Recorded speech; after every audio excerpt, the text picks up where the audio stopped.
Bear is a happy bear. He has lots of friends that he loves very much. He loves his friends so much that he made a chart of how much time he spends with them. He spends more time with some than others, but he loves them just the same. One day, an evil creature known only as the Kingsley came and stole his friends away. Bear was very upset, so he went to get back what is his. So he picked up his old friends, Sword and Shield. It had been a long time since he had seen his old friends, and he smiled with glee to be reunited with them. Off into the midnight woods he went. This is the first step of his journey. Through the midnight woods to the dark university where the Kingsley resides. The forest is dark, the light from the moon blocked out from the canopy. The noise of wildlife, like a symphony of life, plays all around him. He grips his old friends tighter as all becomes silent in the woods. From the trees came all manner of the Kingsley's minions, the gremlins, goblins, and trolls. All had burning hatred in their eyes. Bear took a deep and calming breath, then set loose Sword and Shield. Sword feels as though he is an extension of Bear's arm, and sings as he rends and cleaves through the ranks of the Kingsley's forces. Shield is euphoric to be back in the hands of Bear. As an Aegis, she was built to be. She is a wall that the minions cannot scale, a fortress that is unimpregnable. Minions fall before Bear like newly harvested wheat, until there is nothing left but the blood and bodies of the enemy. Bear takes another calming breath, and continues his journey to the Dark University, not even bothering to clean the blood from his fur. As a god of chaos, Bear approached the Dark University, its walls tall and black. Across the moat, a bridge fell, and the legion of the Kingsley stormed out. A wicked grin settled upon Bear's face, and he leapt against the tide of minions. Sword rose and fell, sliding through bone and sinew. He disemboweled and beheaded his way through the ranks. Shield pounded and bashed, leaving her foes broken and crumpled in her wake. Their relentless onslaught continued until the three friends reached the throne room of the university.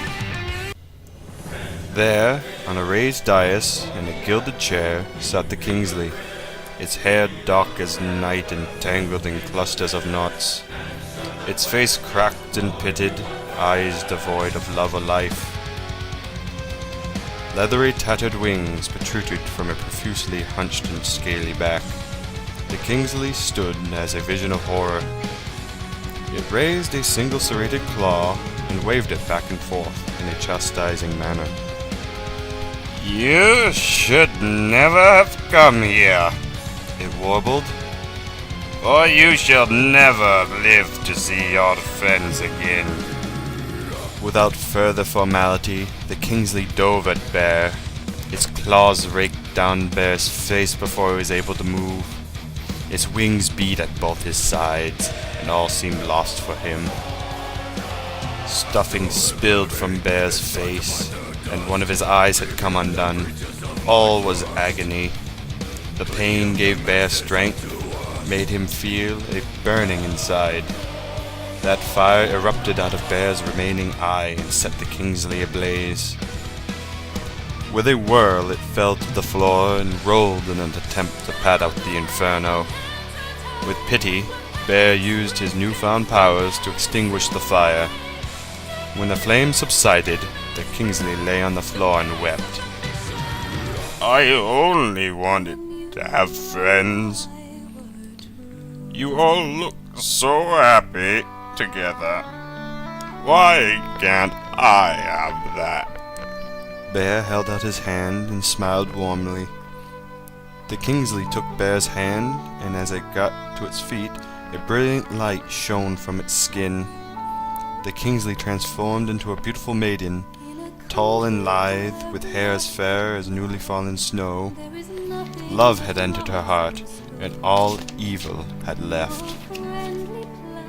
The university brightened, and so did the midnight woods in the distance.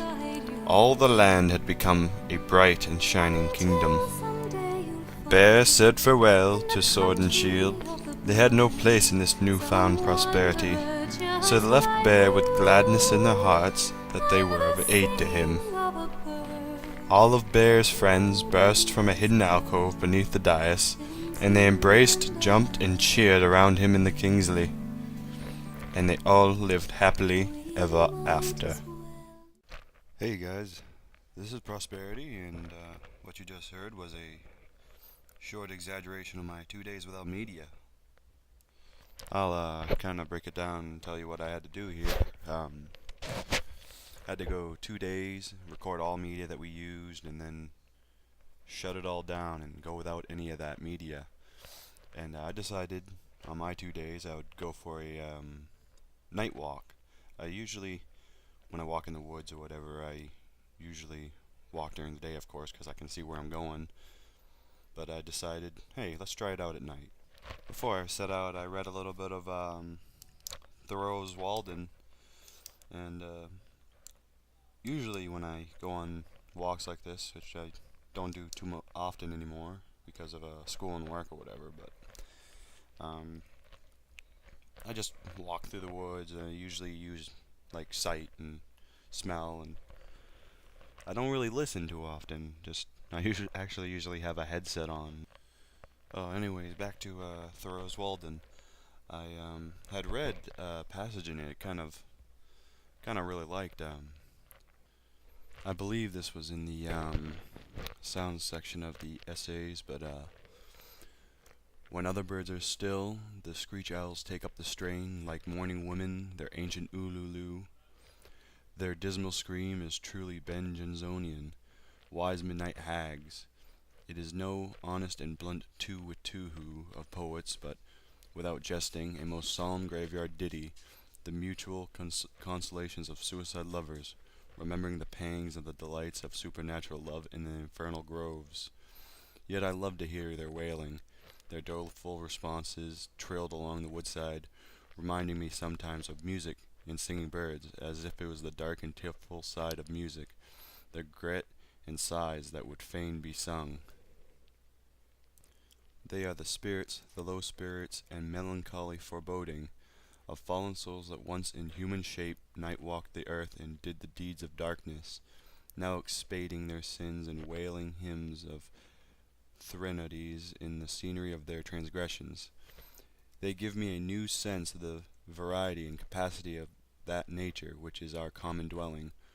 Oh, that I never had been born, sighs on this side of the pond, and circles with restlessness of despair to some new perch on the grey oaks. Then, that I've never been born, echoes another on the farther side with tremulous sincerity, and born comes faintly from far in the Lincoln woods. Yeah, after I read that, I was like, oh, I'm gonna go in the woods, and it's gonna be nighttime. The owls are out at night, right?